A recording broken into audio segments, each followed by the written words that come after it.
There was widespread celebration last week as many joyfully announced that the WHO amendments to be voted on at the 77th World Health Assembly had not passed. Even I reported on it, though I posed it as a question, as I was less certain that the WHO wouldn't yet find some way to pass the over 300 amendments. And very late Saturday night, June 1st, at a, quote, emergency meeting, the amendments were passed. This past Wednesday, I interviewed WHO watchdog James Roguski to find out exactly what happened. That interview will be released this Sunday, but here are a few highlights.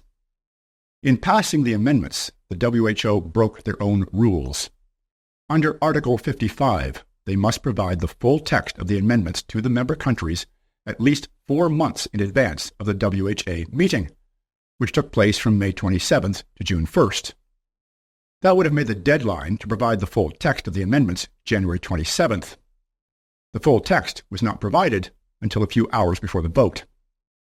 In addition, James questions whether the vote was even valid. Apparently, the chairman simply asked if anyone was in opposition, then immediately declared the amendments as ratified. There was no show of hands or official count. The amendments to the international health regulations are not the same thing as the pandemic treaty. The treaty was not passed, and the WHO will hold an emergency session in July to attempt to pass it then.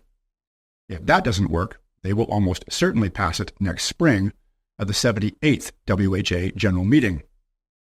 For the full details, watch for my interview with James coming out on Sunday.